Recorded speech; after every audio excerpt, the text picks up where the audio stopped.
ദൈവനാമ മഹത്വത്തിനായി ഈ ശുശ്രൂഷ സമർപ്പിക്കുന്നത് Saji, Reena, Susan and Joan.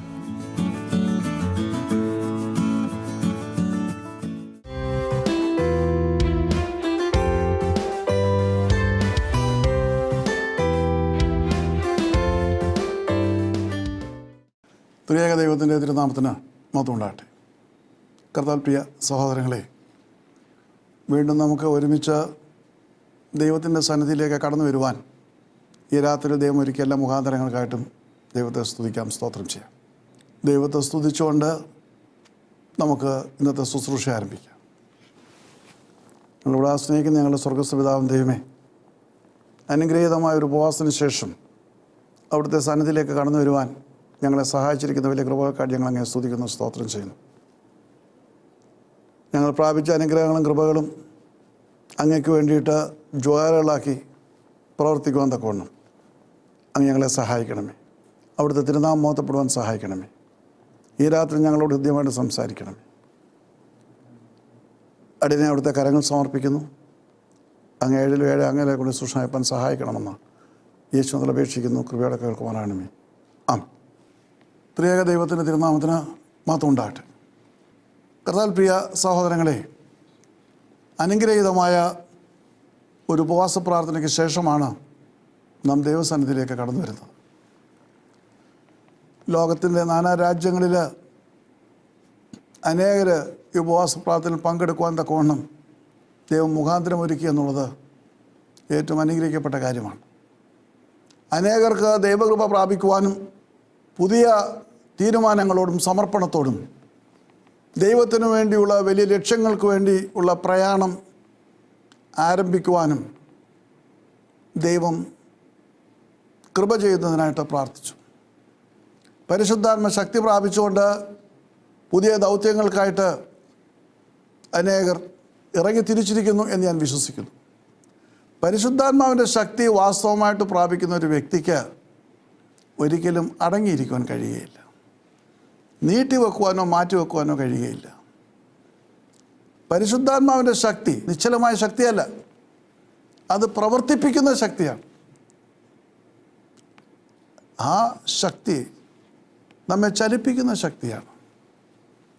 അതുകൊണ്ട് നാം ദൈവത്തിൽ നിന്ന് ഉണ്ടായ സ്വർഗീയമായ അനുഭവങ്ങൾ ആസ്വദിച്ചുകൊണ്ട് അതിനെ അയവിറക്കിക്കൊണ്ട് ദൈവത്തിൻ്റെ കൃപകളും അനുഗ്രഹങ്ങളും പ്രാപിച്ച സന്തോഷത്തിൽ കുത്തിയിരിക്കുവാനല്ല, വീട്ടിലിരിക്കുവാനല്ല, പിന്നെയോ പുറം ലോകത്തേക്ക് യേശുവിൻ്റെ സാക്ഷികളായിട്ട് പ്രവർത്തനം ആരംഭിക്കേണ്ട സമയമാണ് നമ്മുടെ മുൻപിലുള്ളത്. അത് ഞാൻ നിങ്ങളെ ഓർമ്മിപ്പിക്കുകയാണ്. അതുകൊണ്ട് എന്നെ കേൾക്കുന്ന ഈ നിമിഷം നിങ്ങളുടെ പ്രവർത്തനം ആരംഭിച്ചു കഴിഞ്ഞിരിക്കുന്നു എന്ന് ഞാൻ വിശ്വസിക്കുന്നു. കാരണം 26-ാം തീയതിയാണ് നമ്മുടെ ഉപവാസ പ്രാർത്ഥന പൂർണ്ണമായത്. അതുകൊണ്ട് പരിശുദ്ധാത്മാവിൻ്റെ ശക്തി പ്രാപിക്കുന്ന ഒരു വ്യക്തിക്ക് പരിശുദ്ധാത്മാവിൽ വളരുവാൻ കഴിയണമെങ്കിൽ അവൻ പ്രാപിച്ച പരിശുദ്ധാത്മാ നിറവിൽ അവന് പ്രവർത്തിക്കുവാൻ കഴിയണം. അങ്ങനെ പ്രവർത്തിക്കുവാൻ ഇറങ്ങിത്തിരിക്കുമ്പോൾ എല്ലാം സുഗമമാണ് എന്നാരും കരുതരുത്. See, we had just completed a very blessed fasting prayer. There are hundreds of people from various countries, from various parts of the world had experienced the mighty anointing of the Holy Spirit. Many have dedicated themselves to work for Jesus Christ. Many have set new goals for Jesus Christ. Good. And many have been empowered with the Holy Spirit. Good. Everything is fine. You have a spiritual happiness now. You are no more afraid of the situations around. God has given you the courage to go forward. Good. But what I like to remind you is, with the anointing you have received, you have to start working. Do not keep yourself idle at home. You have to start out. You have to go out. We have to. utilize the great gifts and graces which God has given us. We have to utilize them for the glory of the kingdom of God. We have to use it to glorify Jesus, to be His mighty testimonies. I don't know how many of you have started doing that. There's no question of postponing it. Many a time we postpone things. Never mind. It's okay now. We just finished the one-day fasting prayer. Let us wait. You cannot wait. We are already into the second half of 2021. We have to repair the losses, what we have suffered spiritually in the first half of 2021. We have to go forward. Yes. So we have to start working. And at least for some people, they might be experiencing the Holy Spirit first time. And they might feel that's a cakewalk. The path is going to be very smooth. പരിശുദ്ധാത്മാവിൻ്റെ അനുഭവത്തിലേക്ക് വന്നവരും ദൈവത്തിൻ്റെ സന്നിധി സ്വയം സമർപ്പിച്ചവരും ഒക്കെ ആയിട്ട് ആദ്യമായിട്ട് ഈ ഒരു അനുഭവത്തിലേക്ക് വരുന്ന അനേകർ ധരിക്കുന്നത് ഇത് വളരെ സുഗമമായ ഒരു പാതയാണ്. പരിശുദ്ധാത്മാവിൻ്റെ ശക്തി ദൈവം തന്നല്ലോ, പുതിയ കൃപകൾ ദൈവം തന്നല്ലോ, പുതിയ ദർശനങ്ങൾ ദൈവം തന്നല്ലോ, ആത്മീയ സന്തോഷം ദൈവം പകർന്നല്ലോ, പുതിയ സമാധാനം ദൈവം തന്നല്ലോ. ശരിയാണ്. അതുകൊണ്ട് മറ്റ് യാതൊരു പ്രശ്നങ്ങളും ഉണ്ടാവുകയില്ല എന്ന് ധരിക്കരുത്. കഷ്ടപ്പാടുകളും പ്രയാസങ്ങളും വേദനകളും ഒക്കെയും നാം തരണം ചെയ്യേണ്ടി വരും. പരിശുദ്ധാത്മാവ് നിറവ് പ്രാപിച്ചു എന്ന് പറഞ്ഞുകൊണ്ട് കർത്താവിൻ്റേതായിട്ടുള്ള വഴിത്താരയിലേക്ക് ഇറങ്ങിത്തിരിക്കുമ്പോൾ, കർത്താവിൻ്റെ സാക്ഷികളായിട്ട് മുൻപോട്ട് പോകുമ്പോൾ അനേകമായ പരീക്ഷണങ്ങളെ നാം നേരിടേണ്ടി വരും. ആ പരീക്ഷണങ്ങൾ നമ്മളെ വിഴുങ്ങിക്കളയുവാനല്ല, പിന്നെയോ ആ പരീക്ഷണങ്ങളെ അതിജീവിച്ച് പുതിയ ശക്തി പ്രാപിച്ച് പുതിയ അനുഗ്രഹങ്ങൾ നാം പ്രാപിക്കുവാൻ വേണ്ടിയിട്ടാണ് അങ്ങനെയുള്ള പരീക്ഷണങ്ങൾ ദൈവം ക്രമീകരിക്കുന്നത്. പക്ഷേ പലപ്പോഴും അങ്ങനെയുള്ള പരീക്ഷകൾ കടന്നു വരുമ്പോൾ പലരും തളർന്നു പോകാറുണ്ട്. ഞാൻ ഉപവാസ പ്രാർത്ഥനയിൽ പോയി, എനിക്ക് നല്ലൊരു അഭിഷേകം ലഭിച്ചു, എന്നിട്ടും എനിക്കിത് സംഭവിച്ചല്ലോ. ദൈവത്തിന് വേണ്ടി ഞാനിത് സമർപ്പിച്ചു, എന്നെ തന്നെ സമർപ്പിച്ചു, എന്നിട്ടും എനിക്ക് ഇങ്ങനെ സംഭവിച്ചല്ലോ. അപ്പോൾ അങ്ങനെയുള്ള രോദനമല്ല, പിന്നെയോ കഷ്ടത്തിലും പ്രയാസത്തിലും ദുഃഖത്തിലും വേദനയിരിക്കുന്ന അനേകർക്ക് യേശുവിൻ്റെ സമാധാനവും സാന്ത്വനവും പകർന്നു കൊടുക്കുവാൻ നമ്മൾ ഇറങ്ങിത്തിരിക്കും. അവിടെ നമുക്ക് കഷ്ടമുണ്ട്, പ്രയാസമുണ്ട്, മറക്കരുത്.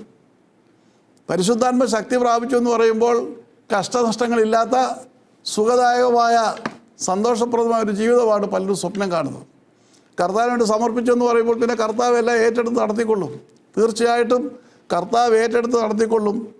പക്ഷേ കഷ്ടത്തിലൂടെയും വേദനയുടെയും യാതനയുടെയുമുള്ള നിൻ്റെ യാത്രയെ കർത്താവ് സൂക്ഷിച്ച് ഏറ്റെടുത്ത് നടത്തും. He will never let you down. He will be with you, taking care of all your problems and all your worries and all your sufferings. But you need to go through them. That's the most important thing. Many don't understand that. Why this suffering? I have been anointed by the Holy Spirit. Well, I had submitted myself to Jesus. I surrendered myself to Jesus. Then why? There is no question of why.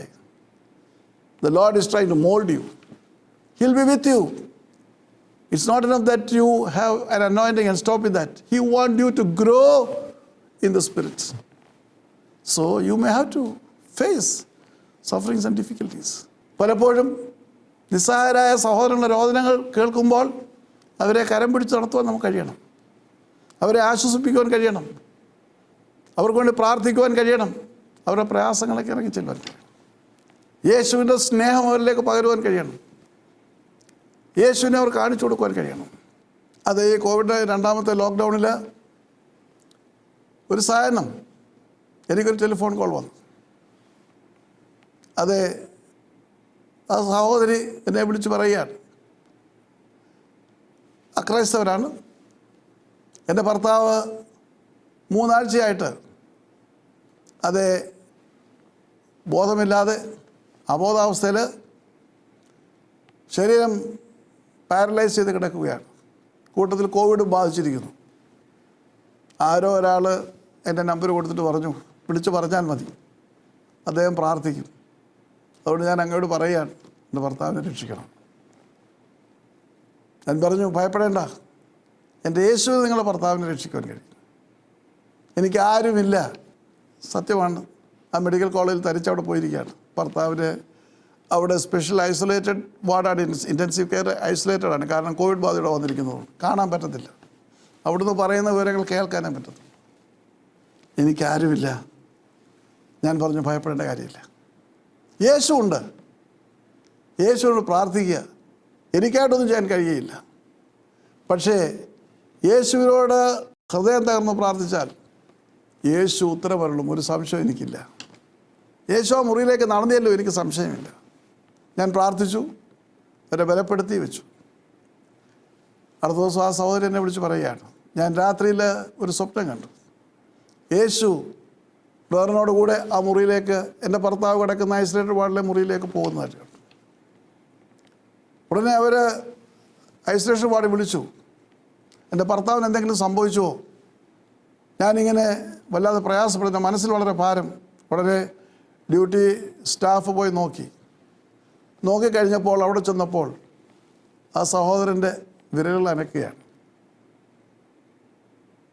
പേര് വിളിച്ചപ്പോൾ ചലനം. അതെ, ഞാൻ എന്തിനത് പറഞ്ഞു എന്ന് ചോദിച്ചാൽ, തകർന്നിരിക്കുന്ന മനസ്സുകൾക്ക് അവൻ ആശ്വാസം പകരുന്നവനാണ്. ആരുമില്ലെന്ന് ഭാരപ്പെടുമ്പോൾ അവൻ കടന്നു വരുന്നവനാണ്. അത് എൻ്റെയും നിങ്ങളുടെയും ജീവിതത്തിൽ, ആരുടെ ജീവിതത്തിലുള്ള യാഥാർത്ഥ്യമാണ്. പക്ഷേ ഇങ്ങനെയുള്ള സന്ദർഭങ്ങളിൽ നാം പതറിപ്പോകരുത്. ദൈവമക്കൾ ഇങ്ങനെയുള്ള സന്ദർഭങ്ങളിൽ ഉറപ്പോടും ധൈര്യത്തോടും അവയെ നേരിടണം. ഭക്തൻ പാടിയിട്ടുണ്ട്, ആരുമെനിക്കില്ലെന്നോ ഞാൻ ഏകനായി തീർന്നുവെന്നോ മാനസത്തിലാതി പൂണ്ടു ഖേദിപ്പാൻ സാധുവന്തനായി തീർന്നിടല്ലേ ദൈവമേ, സാധുവന്തനായി തീർന്നിടല്ലേ ദൈവമേ.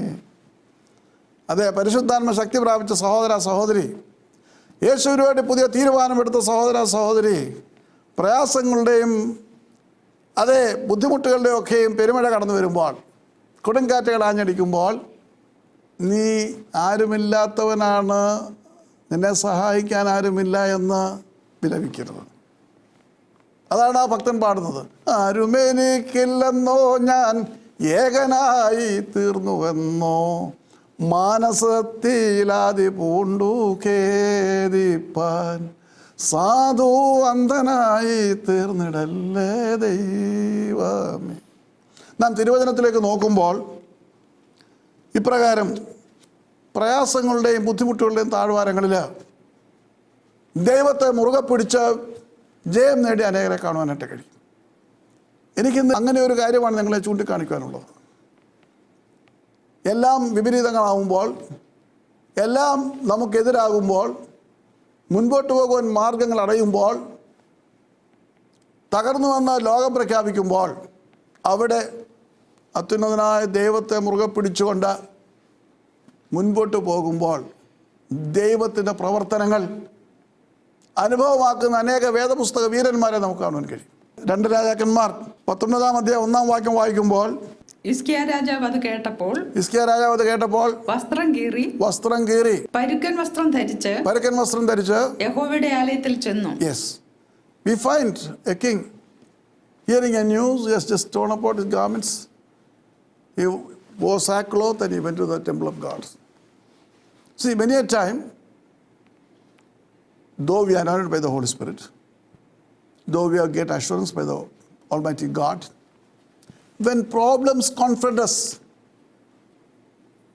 when storms brew against us, many a child of God is shaken. Here we find a king who is having great faith in the Almighty God, who loved God and who worked for God, lamenting. He has gotten some information, and we find him going to the temple of God, wearing sackcloth, that means a sign of mourning. And he's crying unto God. What was the reason? 2 Kings chapter 18 verses 33 to 35. ജനതകളുടെ ദേവന്മാർ ആരെങ്കിലും ജനതകളുടെ ദേവന്മാർ ആരെങ്കിലും തന്റെ ദേശത്തെ അശൂർ രാജാവിന്റെ കയ്യിൽ നിന്ന് വിടുവിച്ചിട്ടുണ്ടോ? തന്റെ ദേശത്തെ അശൂർ രാജാവിന്റെ കൈകളിൽ നിന്ന് വിടുവിച്ചിട്ടുണ്ടോ? ഹമാത്തിലെയും അർപ്പാദിലെയും ദേവന്മാർ എവിടെ? ഹമ്മാത്തിലെയും അർപ്പാദിലെയും ദേവന്മാർ എവിടെ? സഫർവീമിലെയും ഹേനയിലെയും ഖേരയിലെയും യുവയിലെയും ദേവന്മാർ എവിടെ? ദേവന്മാർ എവിടെ? ശമരിയ അവർ എന്റെ കയ്യിൽ നിന്ന് വിടുവിച്ചിട്ടുണ്ടോ? അതെ, വിടുവിച്ചിട്ടുണ്ടോ? ആ ദേശത്തിലെ ദേവന്മാരിൽ ആരെങ്കിലും തന്റെ ദേശത്തെ എന്റെ കയ്യിൽ നിന്ന് വിടുവിച്ചിട്ടുണ്ടോ? അങ്ങനെയാണെങ്കിൽ യഹോവ യെരൂശലേമിനെ എന്റെ കയ്യിൽ നിന്ന് വിടുവിക്കുന്നത് എങ്ങനെ? അതെ, അശൂർ രാജാവ് ചോദിക്കുന്ന ചോദ്യമാണ്. യഹൂദ ഒരു കൊച്ചു നാട്ടുരാജ്യമാണ്. ഈ പറഞ്ഞ ദേശങ്ങളെ അർമാദിലെയും ബർപ്പദിലെയും എന്ന് വേണ്ട സമീപ രാജ്യങ്ങളെയൊക്കെയും പിടിച്ചടക്കിക്കൊണ്ട് യഹൂദയിലേക്ക് അവൻ വന്നപ്പോൾ ഹിസ്കിയാ രാജാവ് ജനത്തോടെ ദൈവത്തിൽ ആശ്രയിക്കുവാനായിട്ട് പറഞ്ഞു. ദൈവം നമ്മെ വിടുവിക്കുമെന്ന് പറഞ്ഞു. അപ്പോൾ അശൂർ രാജാവിന് പറയാനുള്ളത്, ഈ രാജ്യങ്ങളിലെ എല്ലാം ദൈവങ്ങൾക്ക് അവരെ വിടുവിക്കുവാൻ കഴിഞ്ഞില്ല. പറഞ്ഞ ലിസ്റ്റിൽ 6-7 രാജ്യങ്ങളുണ്ട്. അവിടുത്തെ ദേവന്മാർക്കൊന്നും അവരെ രക്ഷിക്കുവാൻ കഴിഞ്ഞില്ലെന്ന് മാത്രമല്ല, ആ ദേവന്മാരെയൊക്കെ അവൻ പിടിച്ചു കെട്ടി കൊണ്ടുപോയി തീ വെച്ച് കളഞ്ഞു. അതുകൊണ്ട് നീ യഹോവയാം ദൈവം നിന്നെ രക്ഷിക്കുമെന്ന് പറഞ്ഞുകൊണ്ട് ജനങ്ങളെ കബളിപ്പിച്ചാൽ അവരുടെ അനുഭവം അതുപോലെ ആയിരിക്കും. The king of Assyria is saying, have conquered so many nations, and the gods of these nations could never save them. I have drawn these gods to my capital city and I've burned them down. So now, don't try to mislead the people saying that your God Jehovah will deliver them. No. So, he tells the people in their own tongue, in the Hebrew language. What does he say? 2 രാജാക്കന്മാരുടെ 18-30 വായിച്ചാട്ട്. യഹോവ നമ്മെ നിശ്ചയമായും വിടുവിക്കും. ഈ നഗരം അശൂർ രാജാവിന്റെ കയ്യിൽ ഏൽപ്പിക്കുകയില്ല എന്ന് പറഞ്ഞ് നിങ്ങൾ യഹോവയിൽ ആശ്രയിക്കുവാൻ ഹിസ്കിയാവ് ഇടയാക്കരുത്. മുന്നറിയിപ്പ് നൽകുകയാണ്. അതുകൊണ്ട് don't be fooled by this king and his promises that the Almighty God Jehovah will deliver you from the king of Assyria. അശൂർ രാജാവിൽ നിന്ന് നിങ്ങളെ വിടുവിക്കുമെന്ന് പറയും നിങ്ങൾ വിശ്വസിക്കരുത്. എന്താണ് ഹിസ്കിയാവ് ചെയ്തത്? 19-ാം അധ്യായത്തിന്റെ 14-ാം വാക്യത്തിൽ കാണുവാൻ കഴിയും. ഹിസ്കിയാവ് ദൂതന്മാരുടെ കയ്യിൽ നിന്ന് എഴുത്തു വാങ്ങി വായിച്ചു.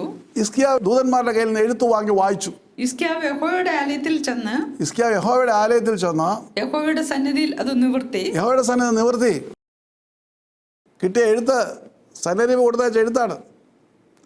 This was the letter sent by Sennacherib, and he opened the letter in the temple of God and he read it, and in verse 12 we find what it says. 12-ാം വാക്യത്തിൽ എന്താ പറയുന്നത് എഴുതിയിരിക്കുന്നു? ഗോശാൻ, ഹാരാൻ, രേസഫ്, തെലസാരിലെ ഏദേന്യർ എന്നിങ്ങനെ എന്റെ പിതാക്കന്മാർ നശിപ്പിച്ചിരിക്കുന്ന ജനതകളുടെ ദേവന്മാർ അവരെ വിടുവിച്ചിട്ടുണ്ടോ? വീണ്ടും ചോദിക്കുകയാണ്, ആവർത്തിക്കുകയാണ്.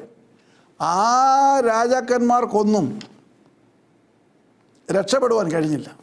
അവരാരാധിച്ചിരിക്കുന്ന ദേവന്മാർക്ക് അവരെ രക്ഷിക്കുവാൻ കഴിഞ്ഞില്ല. അവസാനം അവരെ ചുട്ടുകളയുകയാണ് ചെയ്തത്. എന്നിട്ട് അതുകൊണ്ട് ഹിസ്കിയാവ് യഹോവയോട് നിലവിളിക്കുകയാണ്. 2 രാജാക്കന്മാർ 19-16 വായിച്ചാട്ടെ. യഹോവേ, ചെവി ചായിച്ച് കേൾക്കണമേ. യഹോവേ, തൃക്കണ്ണ് തുറന്ന് നോക്കണമേ. ജീവനുള്ള ദൈവത്തെ നിന്ദിക്കുവാൻ അയച്ചിരിക്കുന്ന സെൻഹരീബിന്റെ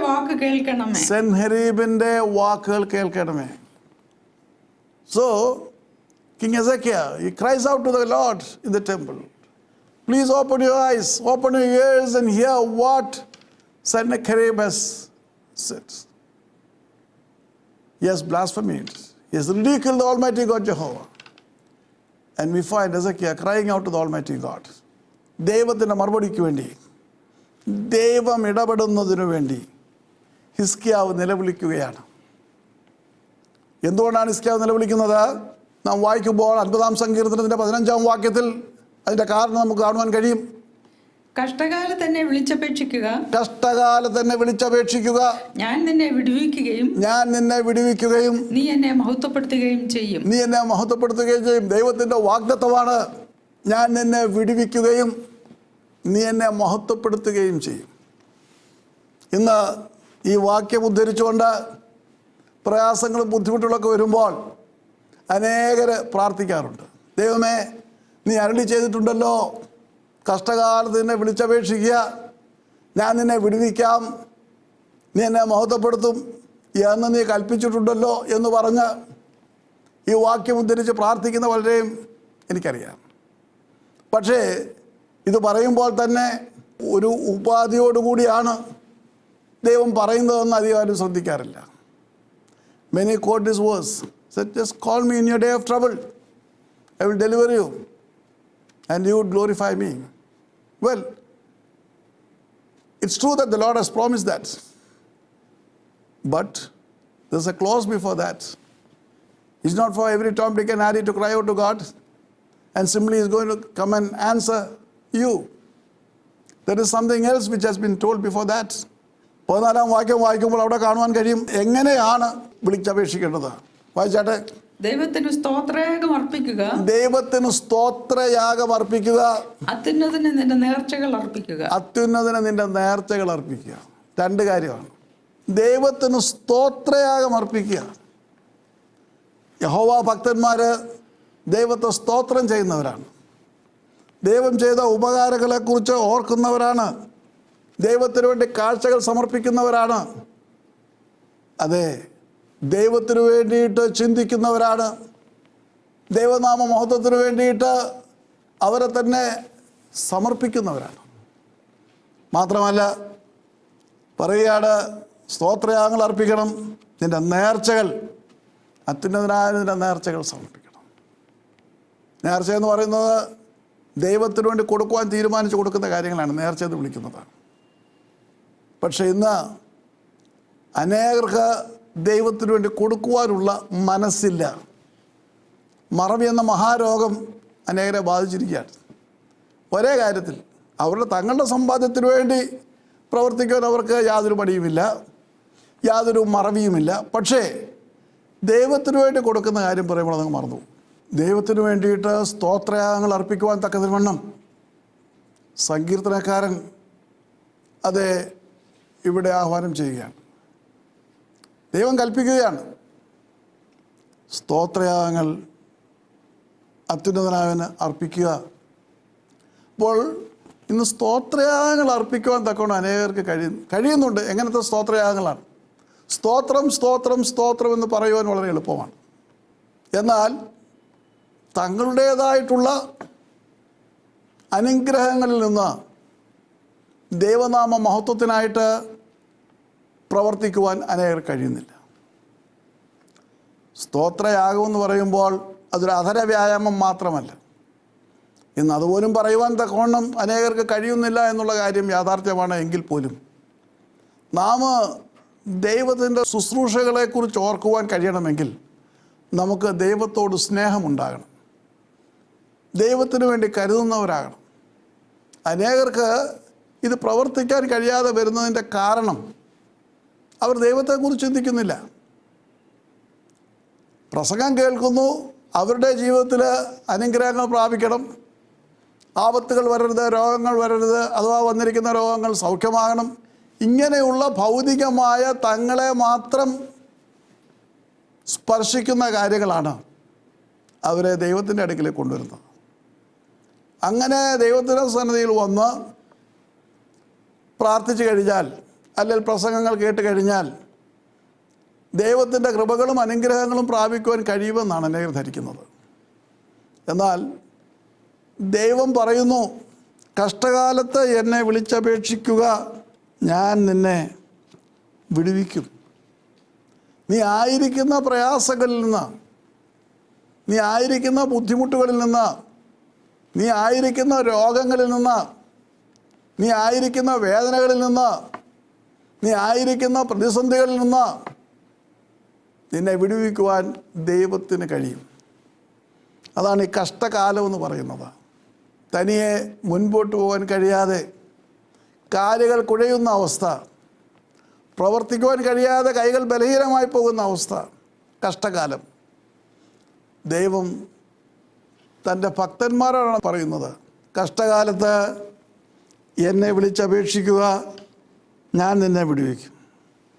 അപ്പോൾ തൻ്റെ ഭക്തന്മാരെന്ന് പറയുമ്പോൾ തന്നെ സ്നേഹിക്കുന്നവർ, തന്നെ കരുതുന്നവർ, തൻ്റെ നാമമഹത്വത്തിനായിട്ട് ജീവിതം വേർതിരിക്കുന്നവർ, തൻ്റെ രാജ്യത്തിൻ്റെ കെട്ടുപണിക്കായിട്ട് പ്രവർത്തിക്കുന്നവർ, അങ്ങനെയുള്ളവരോടാണിത് പറയുന്നത്. നാം ചിന്തിക്കുമ്പോൾ സ്തോത്രയാഗം അർപ്പിക്കുവാൻ നമുക്ക് എത്രമാത്രം കഴിയുന്നുണ്ട്. ഞാൻ ഒരു 21 ദിവസത്തെ ക്രൂസൈഡ് പ്രഖ്യാപിച്ച് അത് നമ്മുടെ സൂമിൽ കൂടെ നടത്തുവാൻ ഇടയായി. അപ്പോൾ ക്രൂസൈഡിൽ ഞാൻ ഒരു പ്രാവശ്യം പറഞ്ഞു, ഈ ക്രൂസൈഡിൻ്റെ അവസാനമാകുമ്പോഴേക്കും ഒരു സ്തോത്ര കാഴ്ച ഉണ്ടാകും. സൂം എന്ന് പറയുന്നൊരു പ്രത്യേകതയുണ്ട്. വ്യക്തിപരമായിട്ടുള്ള ബന്ധമാണല്ലോ ഓരോരുത്തരുമായിട്ടുള്ളത്. അല്ലാതെ ഇതുപോലെ ടി വിയുടെ മുമ്പിൽ ആരൊക്കെ ലോകത്തിൻ്റെ മുമ്പിൽ എവിടെയെല്ലാം ഇരുന്നു, എങ്ങനെയെല്ലാം അത് കേട്ടതേ കണ്ടതൊന്നും ഇവിടെ അറിയാൻ സാധ്യമല്ല. ഇവിടെ ബീം ചെയ്യുന്നു, ചിലപ്പോൾ 5000 ആയിരിക്കും, 10000, 20,000, എത്ര കേൾക്കുന്നതും കാണും നമുക്ക് അറിഞ്ഞുകൂടാ. പക്ഷേ സൂം എന്ന് പറയുമ്പോൾ വ്യക്തമായും കൃത്യമായും എത്ര പേർ അതിൽ പങ്കെടുക്കുന്നുള്ളതെന്നറിയാം. അപ്പോൾ അത് ഞാൻ പറഞ്ഞു, ഒരൊറ്റ പ്രാവശ്യം മാത്രം ദൈവത്തിൻ്റെ ആത്മാവ് പറയണമെന്ന്, ഒരു പ്രത്യേക കാര്യത്തിന് വേണ്ടിയായിരുന്നു. പക്ഷേ വളരെ അനുഗ്രഹമായിരുന്നു സൂമിലെ മീറ്റിംഗ്. ഇതിനെയും ബ്രദർ ഇനിയും തുടരണം എന്നൊക്കെ ഒരുപാട് പേര് എന്നെ വിളിച്ചു പറഞ്ഞു, നിർത്തരുത്, ഞങ്ങൾക്ക് എന്നും രാവിലെ ബ്രദറിൻ്റേതായിട്ടുള്ള സന്ദേശം കേൾക്കുവാൻ വളരെ ഭാഗ്യമുണ്ടായി, വളരെ അനുഗ്രഹമായിരുന്നു, ഒക്കെ കാര്യങ്ങളൊക്കെ ഭംഗിയായിട്ട് പറഞ്ഞു. പക്ഷേങ്കിൽ അതിൽ 30% സഹോദരങ്ങൾ മാത്രമേ ഈ സ്തോത്ര കാഴ്ച എന്ന് പറയുന്ന കാര്യത്തിൽ പങ്കെടുത്തു. അവർ മാത്രമേ അത് ശ്രദ്ധിച്ചുള്ളൂ. ഞാൻ പറഞ്ഞത് മറ്റൊന്നും കൊണ്ടല്ല, ദൈവത്തിനു വേണ്ടി കൊടുക്കുവാനുള്ള താല്പര്യം അതില്ല. ദൈവത്തിൽ നിന്ന് ലഭിക്കുവാനുള്ള ആഗ്രഹമാണ് അതിയായിട്ടുള്ളത്. കൊടുക്കുവാൻ കഴിയുന്നില്ല, എന്നാൽ ലഭിക്കുവാൻ കഴിയണം. അതൊരിക്കലും ദൈവസന്നിധിയിൽ സാധ്യമാകുന്ന കാര്യമല്ല. ദൈവം വളരെ വ്യക്തമായിട്ടിവിടെ പറയുകയാണ്, സ്തോത്രയാഗങ്ങൾ അർപ്പിക്കണം, മാത്രമല്ല നിൻ്റെ നേർച്ചകൾ അർപ്പിക്കുക. ദൈവം ചെയ്യുന്ന ഉപകാരങ്ങൾക്കായിട്ട് നീ ദൈവത്തിന് പ്രത്യുപകാരമായിട്ട് നൽകുന്ന കാഴ്ചകളാണ് നേർച്ചകൾ. ദൈവത്തിന് വേണ്ടി പ്രവർത്തിക്കാമെന്ന് പറയുന്ന ഏറ്റവും വലിയ നേർച്ചയാണ്. അനേക സഹോദരങ്ങൾ ഉപവാസ പ്രാർത്ഥനകളിലും മറ്റൊക്കെയും സ്വയം സമർപ്പിക്കും. ഞാൻ ഇനിമേൽ ദൈവത്തിന് വേണ്ടിയാണ് പ്രവർത്തിക്കാൻ പോകുന്നത്, എൻ്റെ സമയം ഞാൻ ദൈവത്തിന് വേണ്ടി ചെലവഴിക്കും. അതൊരു നേർച്ചയാണ്, മനസ്സിലായോ? നേർച്ചകളെന്ന് പറയുമ്പോൾ നമ്മളുടെ ആ സാധാരണഗതിയിലുള്ള ചിന്താഗതിയിൽ എവിടെയെങ്കിലും ചെന്ന് മെഴുതിരി കത്തിക്കുന്നതോ, അല്ലെങ്കിൽ കുറച്ച് നേർച്ചപ്പണം വല്ല സഞ്ചിയിൽ കൊണ്ട് ഇടുന്നതോ വഞ്ചിയിലിടുന്നതോ ഒക്കെയാണ് നമ്മൾ നേർച്ചയെന്ന് പറയുന്നത്. അല്ല, നിൻ്റെ പ്രവർത്തികൾ നേർച്ചയാണ്. ദൈവത്തോട് പ്രവർത്തിക്കാമെന്ന് പറയുന്നത് നേർച്ചയാണ്. ദൈവത്തിൻ്റെ സന്നിധിയിൽ ദൈവവുമായിട്ടുള്ള ഉടമ്പടിയിൽ നീ ദൈവത്തിൻ്റെ സന്നിധിയിൽ നടത്തുന്ന സമർപ്പണം നേർച്ചയാണ്. ദൈവം അത് ശ്രദ്ധിക്കുന്നു. അങ്ങനെയുള്ളവരോടാണ് ദൈവം കൽപ്പിക്കുന്നത്, നിൻ്റെ കഷ്ടകാലത്ത് അതെ എന്നെ വിളിച്ചപേക്ഷിക്കുക. അത് ദൈവം ഉത്തരം, ഞാൻ നിന്നെ വിടുവിക്കും, വാഗ്ദത്തത്തിന് മാറ്റമില്ല. 76-ാം സങ്കീർത്തനം 11-ാം വാക്യം വായിക്കുമ്പോൾ, നിങ്ങളുടെ ദൈവമായ യഹോവയ്ക്ക് നേരുകയും നിങ്ങളുടെ ദൈവമായ യഹോവയ്ക്ക് നേരുകയും നിവർത്തിക്കുകയും ചെയ്യുവിൻ. അതെ, നിവർത്തിക്കുകയും ചെയ്യുവിൻ. അവന്റെ ചുറ്റുമുള്ള എല്ലാവരും ഭയങ്കരനായവന് കാഴ്ച കൊണ്ടുവരട്ടെ. കാഴ്ച കൊണ്ടുവരട്ടെ. നിങ്ങളുടെ ദൈവമായ യഹോവയ്ക്ക് നേരുകയും നിവർത്തിക്കുകയും ചെയ്യുവിൻ. അവൻ്റെ സന്നിധിയിൽ ഭയങ്കരനായവന് കാഴ്ചകൾ കൊണ്ടുവരട്ടെ.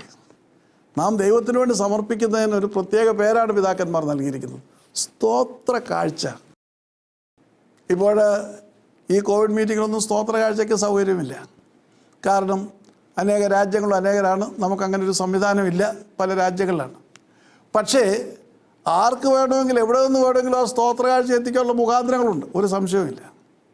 പക്ഷേ ഇന്ന് വരെ ഒരു സ്തോത്ര കാഴ്ച പോലും കഴിഞ്ഞ 18 മാസമായിട്ട് അത് ഇവിടെ വന്നിട്ടില്ല, എനിക്കൊട്ട് കിട്ടിയിട്ടുമില്ല. പാവപ്പെട്ട ഒരു അമ്മച്ചി പെരുമ്പാവൂരിൽ നിന്ന് ഒരിക്കൽ പറഞ്ഞ് എനിക്കിത് വന്നേ മതിയാകത്തുള്ളൂ പറഞ്ഞ് അവിടെ ആ ബൈബിൾ ടവറിൽ കൊണ്ട് 2000 രൂപ കൊടുത്തു. അതുപോലെ ഒരു അപ്പച്ചന് 2000 രൂപ കൊടുത്തു. അതാണ് കഴിഞ്ഞ 18 മാസത്തെ അനുഭവം. അപ്പോൾ ദൈവത്തിന് സ്തോത്രത്തോടെ കാഴ്ചകൾ അർപ്പിക്കുവാൻ തക്കവണ്ണം കഴിയുന്നില്ല. പക്ഷേ വലിയ കാര്യങ്ങളാണ് ദൈവത്തിൽ നിന്ന് പ്രതീക്ഷിക്കുന്നത്. ആത്മീയ യാത്രയിൽ ദൈവത്തിന് വേണ്ടിയിട്ട് പരിശുദ്ധാത്മ നിറവിൽ പ്രവർത്തിക്കുന്ന സഹോദരങ്ങൾക്ക് പോലും ദൈവത്തിന് വേണ്ടി പ്രവർത്തിക്കുവാൻ അവരുടേതായിട്ടുള്ള അനുഗ്രഹങ്ങളെ ഉപയോഗിക്കുവാൻ കഴിയുന്നില്ല എന്നുള്ളതാണ് യാഥാർത്ഥ്യം. ദശാംശം കൊടുക്കുവാൻ അവർക്ക് കഴിയുന്നില്ല. പരിശുദ്ധാത്മ നിറവൊക്കെ ഉണ്ട്, പക്ഷേങ്കിൽ ദൈവത്തിൻ്റെ കൽപ്പനയാണ് ദശാംശം നൽകണമെന്നുള്ളത്. ആ കൽപ്പന അവർക്ക് ഓർക്കുവാൻ കഴിയുന്നില്ല, പ്രാവർത്തികമാക്കുവാൻ കഴിയുന്നില്ല. ഞാൻ ആ ഭാഗം വിടുകയാണ്, ഇതെൻ്റെ വിഷയമല്ല. ഇവിടെ നാം കാണുന്നു ഹിസ്കിയ രാജാവ് ദൈവത്തോട് നിലവിളിക്കുകയാണ്, നീ കേൾക്കണം, നീ കാണണം. കാരണം എന്താണ്? അവൻ്റെ രാജ്യം സെൻഹെരീബ് എന്ന് പറയുന്ന അശൂർ രാജാവിനാൽ അവൻ്റെ സൈന്യത്താൽ ചുറ്റപ്പെട്ടിരിക്കുന്നു. So what I was talking was about giving offerings before God. We found in Psalms 50 verse 15, call upon me in the day of trouble. But whom does he say that? In the 14th verse he says, yes, make your offerings to God. Fulfill your vows to God. Many a time we cannot do that. We forget that part of it. But we quote the next verse. Yes, call upon me in the day of trouble. Now here is a man calling upon God in the day of trouble. A king. He can never escape the disaster what is ahead. He is surrounded by the mighty army of the Assyrian king Sennacherib. The least count is 185,000 soldiers, the least count. There may be more than that, but I have a statistics here to say that the minimum amount of soldiers there is 185,000 soldiers. Such a mighty army surrounding Judah, and fortified cities were captured. ഇവിടെ രാജാവ് നിലവിളിക്കുമ്പോൾ ഇവിടെ സങ്കീർത്തനക്കാരൻ പറഞ്ഞ ആ വലിയ സത്യമാസ്പദമാക്കിയാണ് നിലവിളിക്കുന്നത്. കഷ്ടകാലത്ത് എന്നോട് വിളിച്ചപേക്ഷിക്കുക. എന്നാൽ അതിൻ്റെ മുൻപിലുള്ള വാക്യങ്ങൾ എന്തെങ്കിലും പ്രവർത്തിച്ചിട്ടുണ്ടോ? അത് 2 രാജാക്കന്മാർ 18-ാം അധ്യായം 2-ാം വാക്യം വായിക്കുമ്പോൾ അവൻ വാഴ്ച തുടങ്ങിയപ്പോൾ അവൻ 25 വയസ്സായിരുന്നു. അവൻ യെരൂശലേമിൽ 29 വർഷം വാണു. അവന്റെ അമ്മയ്ക്ക് അബിയ എന്ന് പേരായിരുന്നു. എന്നിട്ട് അടുത്ത വാക്യം, അവൻ തന്റെ പിതാവായ ദാവീദ് ചെയ്തതുപോലെയൊക്കെയും യഹോവയുടെ ദൃഷ്ടിയിൽ ശരിയായുള്ളത് ചെയ്തു. എന്നിട്ട് അവൻ പൂജാഗിരികൾ നീക്കിക്കളഞ്ഞു. വിഗ്രഹങ്ങൾ തകർത്തു. അശേരാ പ്രതിഷ്ഠകൾ വെട്ടിമുറിച്ചു. മോശ ഉണ്ടാക്കിയ താമ്ര സർപ്പത്തെയും തകർത്ത് കളഞ്ഞു. ആ കാലം വരെ ഇസ്രായേൽ മക്കൾ അതിന് ധൂപം കാട്ടിയിരുന്നു. അതിന് നെഹുഷ്ഠാൻ എന്ന് പേരായിരുന്നു. അപ്പോൾ ഒരു വലിയ റിഫോർമേഷൻ, ഒരു വലിയ മാറ്റമാണ് അവൻ രാജാവായപ്പോൾ ആദ്യ ദിവസം മുതൽ പ്രവർത്തിച്ചത്. ദൈവത്തിനു വേണ്ടിയുള്ള പ്രവർത്തനം. 25-ാമത്തെ വയസ്സിൽ രാജാവായി. വിഗ്രഹാരാധന അതിൻ്റെ പാരമ്യത്തിലെത്തിയിരുന്നു. എല്ലായിടത്തും വിഗ്രഹങ്ങളാണ്, എല്ലായിടത്തും ബലിപീഠങ്ങളാണ്, അതേ അശേരാ പ്രതിഷ്ഠകളാണ്. രാജാവായിട്ട് അവൻ ആദ്യമായി ചെയ്ത കാര്യം, അടച്ചിട്ടിരുന്ന ദേവാലയം തുറന്നു. ദേവാലയം വർഷങ്ങളായിട്ട് അടച്ചിട്ടിരിക്കുകയാണ്. അവനത് തുറന്നു. എന്നിട്ട് അതിൻ്റെ അറ്റകുറ്റപ്പണികൾ ആരംഭിച്ചു. വർഷങ്ങളായിട്ട് പൂട്ടിയിട്ടിരുന്ന ദേവാലയം, അതിനകത്തൊക്കെ വിഗ്രഹങ്ങളോട് നിറച്ചിരിക്കുകയാണ്. അവനതിനെ പരിപൂർണമായിട്ട് വിശുദ്ധീകരിച്ചു. പണച്ചിലവുള്ള കാര്യമാണ്. ഒരു പുതിയ രാജാവ് അവൻ്റേതായിട്ടുള്ള വാഴ്ച കഴിഞ്ഞാൽ, രാജാവായി വാഴിക്കപ്പെട്ട് കഴിഞ്ഞാൽ, ഒന്നാമതായിട്ട് ചെയ്യുന്നത് ആ രാജ്യത്തിൻ്റെ സുരക്ഷിതത്വം പരിശോധിക്കുക, രാജ്യത്തിൻ്റെ സാമ്പത്തികമായ സ്ഥിതി പരിശോധിക്കുക. അങ്ങനെയുള്ള പല കാര്യങ്ങളാണ് ഒരു രാജാവിൻ്റെ ശ്രദ്ധയിൽ ആദ്യമായിട്ട് വരുന്നത്.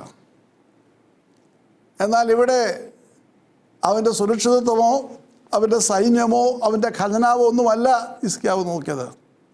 അവൻ രാജാവായി കഴിഞ്ഞ ആദ്യത്തെ ദിവസം അവൻ ചെയ്തത് അവൻ്റെ ദേവാലയം, അവൻ സേവിക്കുന്ന ദൈവത്തിൻ്റെ, അവൻ വിശ്വസിക്കുന്ന ദൈവത്തിൻ്റെ അടഞ്ഞു കിടക്കുന്ന ദേവാലയം തുറന്നു. അവൻ്റെ പിതാവ് വിഗ്രഹാരാധിയായിരുന്നു. And what does man do? We find him crying out to the Almighty God. Maybe he was quoting this verse, call me upon the day of trouble. He's in day of trouble now.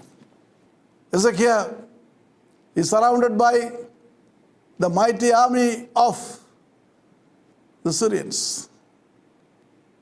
Is there any qualification for him to cry out to God like that? Maybe to quote this verse? Yes, there is. He became the king at the age of 25. And the very first thing what he did was to open the doors of the temple of God. It was closed down for years. There was idolatry all over the country. People were serving other gods, strange gods. They had gone away from the Almighty God Jehovah. So his first priority was his God. So all these years, you see, he only bothered about God and establishing the work of God. He cut off all the idols, even an idol set up by Moses. Actually, it was not an idol, it was the brazen serpent which Moses had lifted up in their journey to Canaan. നൂറ്റാണ്ടുകൾക്ക് മുൻപ് മോശപിതാവ് മരുഭൂമിയിൽ വെച്ച് ദൈവത്തിൻ്റെ കൽപ്പനപ്രകാരം ഉയർത്തിയ പിച്ചള സർപ്പം അതിനവിടെ ഉണ്ടായിരുന്നു. അതിനെ ഇസ്രായേൽ മക്കൾ അപ്പോഴും വണങ്ങിയിരുന്നു. പാമ്പ് കടിയേറ്റപ്പോൾ അതിനെ നോക്കി രക്ഷപ്രാപിക്കുവാൻ കോണം ദൈവത്തിൻ്റെ കൽപ്പന അനുസരിച്ച് ഉയർത്തിയതാണ്. അത് യഹൂദയിൽ ഉണ്ടായിരുന്നു. നെഹുഷ്ഠ എന്നാണ് അതിൻ്റെ പേര്. അതിനെ ഹിസ്കിയാവ് വെട്ടിക്കളയുകയാണ്. വിഗ്രഹങ്ങളെ സമ്പൂർണ്ണമായിട്ട് തകർത്തു, പൂജാഗിരികളെ തകർത്തു. എന്നിട്ട് യഹോവയുടെ ആലയത്തിലെ ആരാധന പുനഃസ്ഥാപിച്ചു. 16-ാമത്തെ ദിവസം. ഓർത്തു കൊള്ളണം, ഇതെല്ലാം പണച്ചെലവുള്ള കാര്യമാണ്. ദൈവത്തിന് വേണ്ടി സ്തോത്രയാഗം അർപ്പിക്കാമെന്ന് പറഞ്ഞു കഴിഞ്ഞാൽ വളരെ എളുപ്പമുള്ള കാര്യമാണ്. പക്ഷേ സ്തോത്രയാഗം അർപ്പിക്കണമെങ്കിൽ അതിന് മുഖാന്തരങ്ങൾ ഒരുക്കപ്പെടണം. ദൈവത്തിൻ്റെ ശുശ്രൂഷകൾ നടത്തപ്പെടണമെങ്കിൽ അതിനുള്ള മുഖാന്തരമില്ലാതെ ശുശ്രൂഷകൾ നടക്കുകയില്ല. ദൈവത്തെ സ്നേഹിക്കുമെന്ന് പറഞ്ഞുകൊണ്ട്, പ്രസംഗം കേട്ടു എന്ന് പറഞ്ഞതുകൊണ്ട് ഒരിക്കലും ദൈവത്തിൻ്റെ ശുശ്രൂഷ നടക്കുകയില്ല. ദൈവത്തിൻ്റെ ശുശ്രൂഷകൾക്ക് വേണ്ടി അതെങ്ങനെ നടത്തുമെന്നും നടക്കുമെന്നും ഉള്ളത് ചിന്തിക്കണം.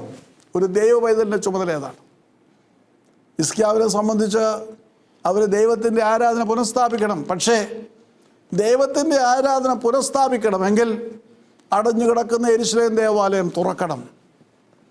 അത് മുഴുവൻ വിഗ്രഹങ്ങൾ കൊണ്ട്, അത് വർഷങ്ങളായിട്ട് അടച്ചിട്ടിരിക്കുന്ന അവസ്ഥ കൊണ്ട് തകർന്നിരിക്കുകയാണ്. അത് വീണ്ടും യഥാസ്ഥാനപ്പെടുത്തണമെങ്കിൽ ഭീമമായ ചിലവാണ്. ഹിസ്കിയാവിന് അതൊരു വിഷയമല്ലായിരുന്നു. ദൈവത്തെ ആരാധിക്കുന്നതിന് വേണ്ടി, ദൈവനാമം മഹത്വപ്പെടുത്തുന്നതിന് വേണ്ടി യഹോവയുടെ ആസ്ഥാനം തുറന്നേ മതിയാകുകയുള്ളൂ. അവൻ തുറന്നു, പണികൾ ആരംഭിച്ചു. 16-ാം ദിവസം അവിടെ ആരാധന ആരംഭിക്കുകയാണ്. അങ്ങനെ ദൈവത്തിനു വേണ്ടിയിട്ടുള്ള പ്രവർത്തനങ്ങളാൽ ഹിസ്കിയാവ് മുൻപോട്ട് പോയി. 14 വർഷങ്ങൾ പോയി. അപ്പോഴാണ് ഈ അശ്ശൂർ രാജാവ് കടന്നു വരുന്നത്. ഒരു വലിയ സൈന്യത്തെ സൃഷ്ടിക്കുവാൻ, വാർത്തെടുക്കുവാൻ ഹിസ്കിയാവിനൊരു പ്രയാസവുമില്ലായിരുന്നു.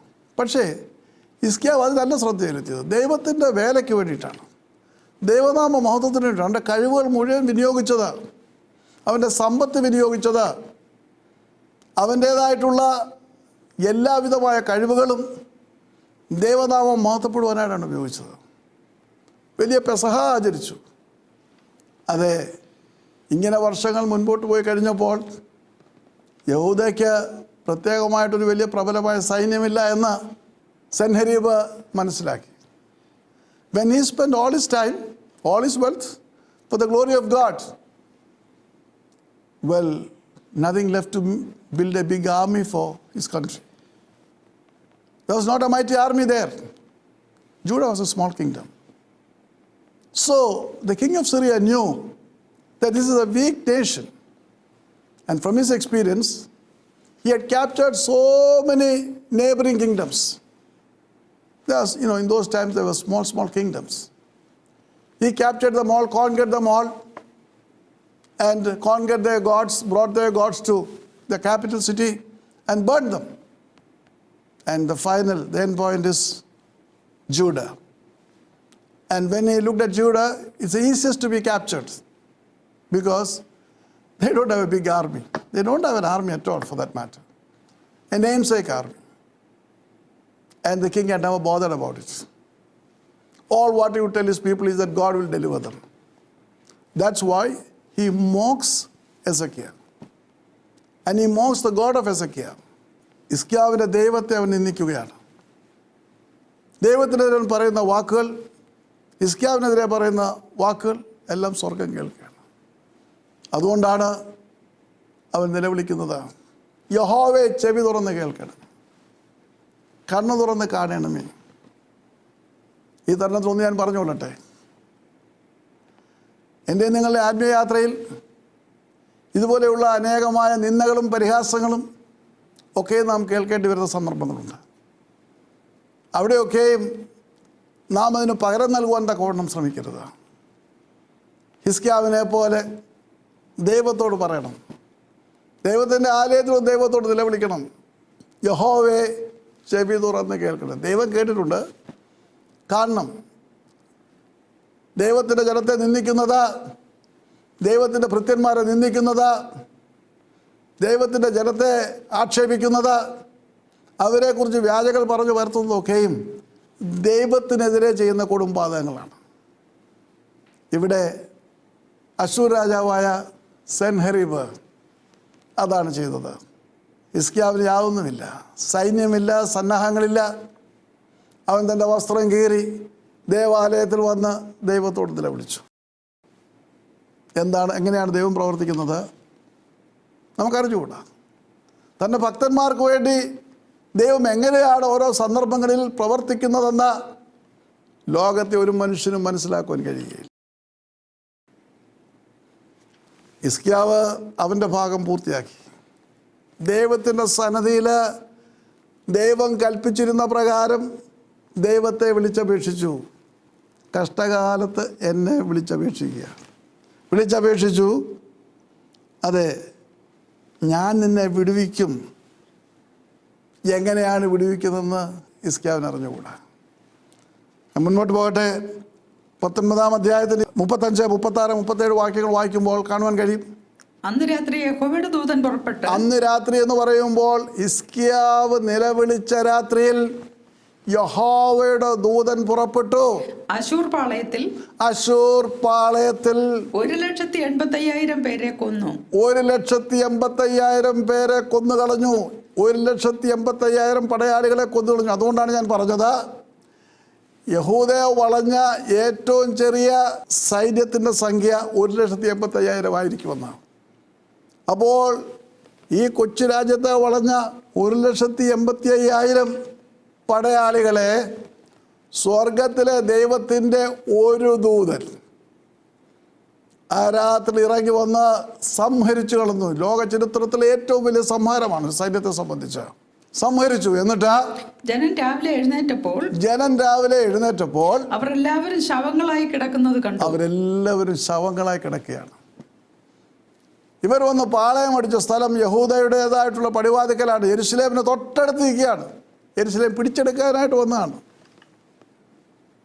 എല്ലാം ശവങ്ങളാണ്. 1,85,000 പേരുടെ ശവങ്ങളെന്ന് പറയുന്നത് എത്രമാത്രമാണ്? യെരുശലേം ഒരു കൊച്ചു രാജ്യമാണ്. അതിൻ്റെ ചുറ്റും കിടക്കുന്ന 1,85,000 ശവങ്ങൾ.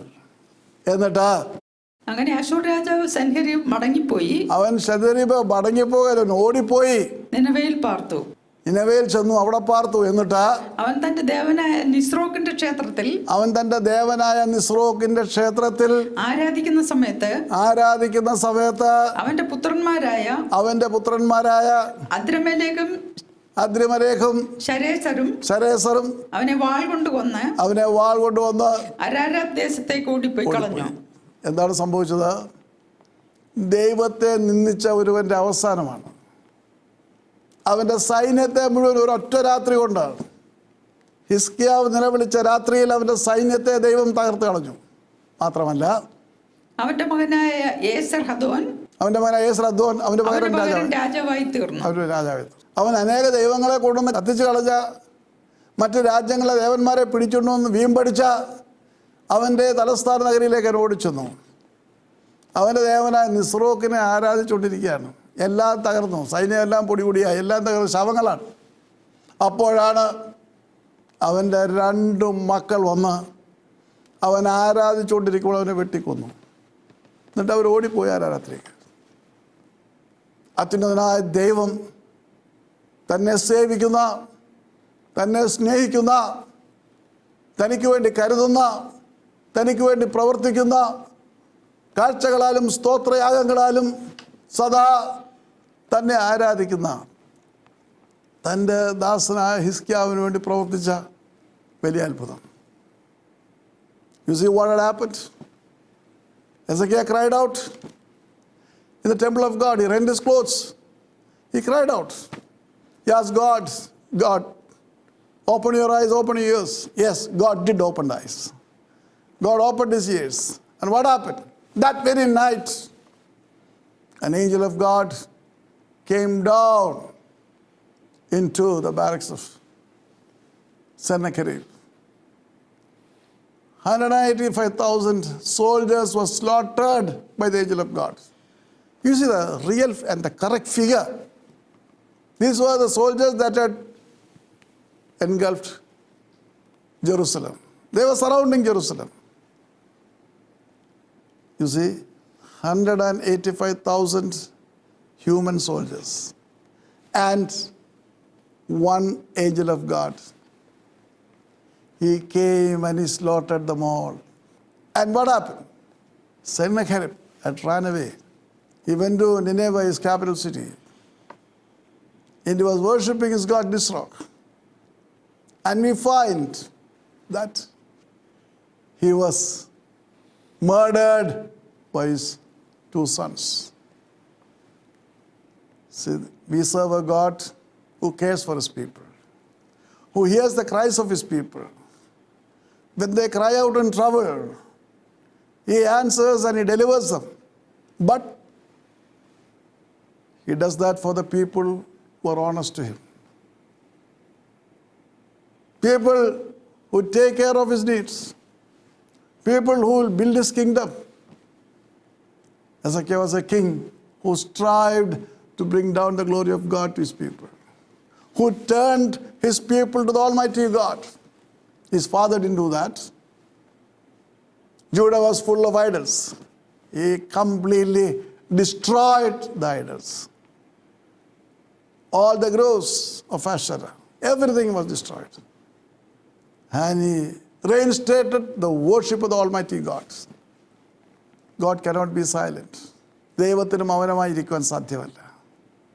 ദൈവവേദനെ നീ ദൈവത്തിന് വേണ്ടി ഇന്ന് സമർപ്പിച്ച പരിശുദ്ധാത്മ നിറവിൽ പ്രവർത്തിക്കുവാനായിട്ട് ഇറങ്ങിത്തിരിക്കുമ്പോൾ പിശാച് ആവോളം നിന്നെ ഇതിൽ നിന്ന് തെറ്റിക്കുവാൻ ശ്രമിച്ചുകൊണ്ടിരിക്കും.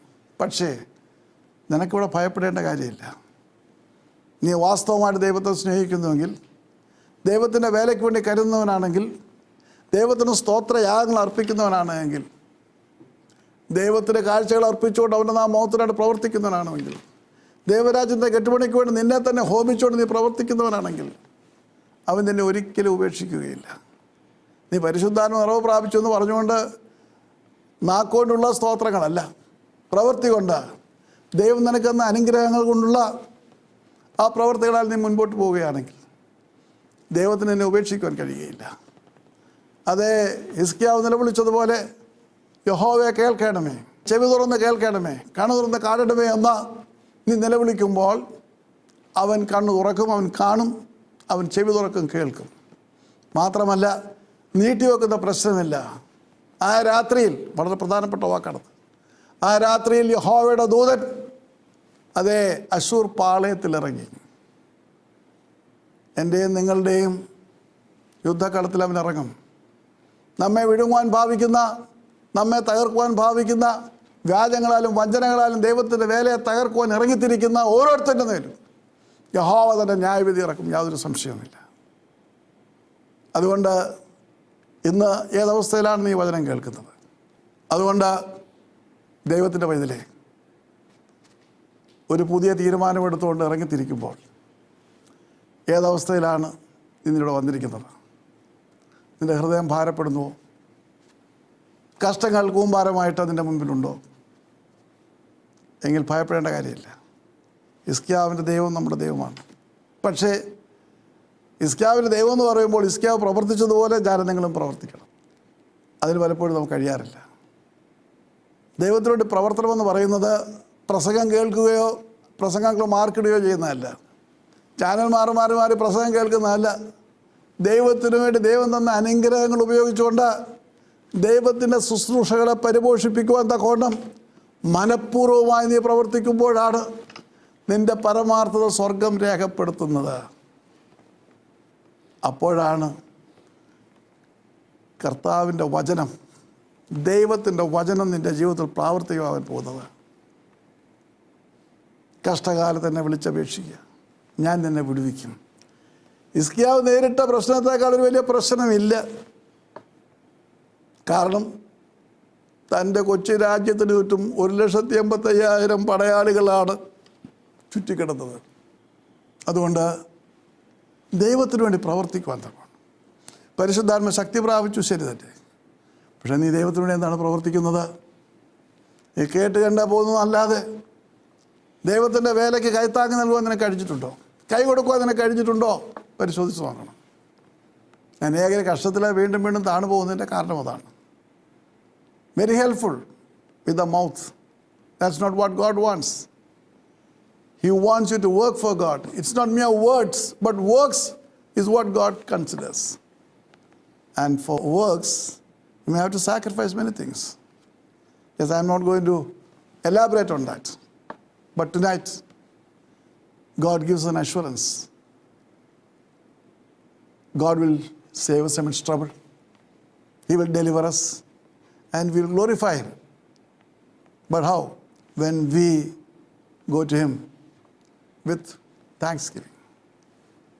When we give our offertories, when we do our vows to Him, well, when we take care of the works of the Almighty God, He cares for us. He will take care of us. അവൻ നമ്മളെ പുലർത്തും, നമ്മെ വഴി നടത്തും, നമ്മെ അനുഗ്രഹിക്കും. ദൈവനാമം നമ്മളോട് മഹത്വപ്പെടുവാൻ തക്കതിലൊന്നും മുഖാന്തരം ഒരുക്കും. നമ്മുടെ തലവണക്ക് നമുക്ക് പ്രാർത്ഥിക്കാം. സ്നേഹിയായ ഞങ്ങളുടെ സ്വർഗ്ഗസ്ഥ പിതാവാം ദൈവമേ, കഷ്ടകാലത്ത് എന്നെ വിളിച്ചപേക്ഷിക്കുക, ഞാൻ നിന്നെ വിടുവിക്കാമെന്നുള്ള അതിൻ്റെ വാഗ്ദത്തത്തിനായിട്ട് നന്ദിയോടെ സ്തോത്രം. ഹിസ്കിയാവ് അവൻ്റെ ജീവിതയാത്രയിൽ കർത്താവെ തകർന്നവനായി തളർന്നവനായി 1,85,000 അശൂർ പടയാളികളുമായിട്ട് കടന്നു വന്ന സെന്നരീബിൻ്റേതായിട്ടുള്ള ഭീഷണിയെയും പരിഹാസത്തിനെയും മുൻപിൽ അങ്ങയോടവൻ നിലവിളിച്ചപ്പോൾ അങ്ങ് ആ നിലവിളി കേട്ടു. ആ നിലവിളി കേൾക്കുവാൻ കാരണമുണ്ട്. ഹിസ്കിയാവ് അവൻ രാജാവായ 1-ാമത്തെ ദിവസം മുതൽ അങ്ങയ്ക്ക് വേണ്ടി കരുതുകയും അങ്ങയ്ക്ക് വേണ്ടി പ്രവർത്തിക്കുകയും ചെയ്തു. അവനെ തന്നെ മറന്ന് അവനുള്ളതൊക്കെയും അവിടുത്തെ രാജ്യത്തിൻ്റെ കെട്ടുപണിക്ക് വേണ്ടി ചെലവഴിച്ചവനാണ്. അങ്ങത് ഓർക്കുന്ന ദൈവമാണ്. അങ്ങനെ ദൈവത്തിനു വേണ്ടി സ്വയം മറന്ന് പ്രവർത്തിക്കുമ്പോൾ കർത്താവെ അവരുടെ നിലവിളി സ്വർഗം കേൾക്കുന്നു. മാത്രമല്ല നീ അവരെ വിടുവിക്കുന്ന ദൈവമാണെന്ന് കൂടി പ്രഖ്യാപിക്കുന്നു. കർത്താവെ, ഹിസ്കിയാവിന് കർത്താവെ അവിടുത്തെ സ്ഥലത്തുണ്ടായിരുന്ന പ്രാഗൽഭ്യം, ഞങ്ങൾക്കുണ്ടാകുവാൻ സഹായിക്കണമേ. ഏതവസ്ഥയിലും അങ്ങോട്ട് നിലവിളിക്കുമ്പോൾ ഞങ്ങളുടെ സ്തോത്രങ്ങളും കാഴ്ചകളും നേർച്ചകളും ദൈവമേ അവിടുത്തെ സന്നിധിയിൽ ഞങ്ങൾക്ക് സൗരഭ്യമായി തീരുവാൻ തക്കൊണ്ട് അവിടുന്ന് സഹായിക്കണമേ. എല്ലാവിധ പ്രയാസ പ്രതിസന്ധികളിൽ നിന്നും ഈ വചനം കേൾക്കുന്ന ഓരോരുത്തരെയും അങ്ങ് രക്ഷിക്കണമേ, കാത്തു പരിപാലിക്കണമേ. അവിടുത്തെ നാമം മഹത്വപ്പെടുവാൻ തക്കവണ്ണം കർത്താവെ ഈ ശുശ്രൂഷ സഹായിക്കണമേ.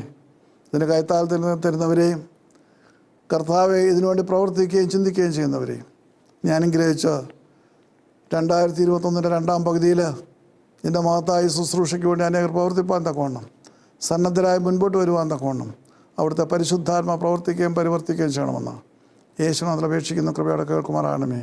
ആമേൻ. പിതാവിൻ്റെ ദൈവത്തിൻ്റെ സ്നേഹം പുത്രൻ്റെ കൃപയും പരിശുദ്ധാത്മാവിൻ്റെ സംബന്ധവും സഹവാസവും നാം ഓർത്ത് പ്രാർത്ഥിച്ച എല്ലാ വിഷയങ്ങളിന്മേലും ഇപ്പോഴും എപ്പോഴും എന്നേക്കും ഉണ്ടായിരിക്കുമാറാകട്ടെ. ആമേൻ. ദൈവം നമ്മെ അനുഗ്രഹിക്കട്ടെ. ദൈവനാമ മഹത്വത്തിനായി ഈ ശുശ്രൂഷ സമർപ്പിച്ചത് Saji, Reena, Susan and Joan.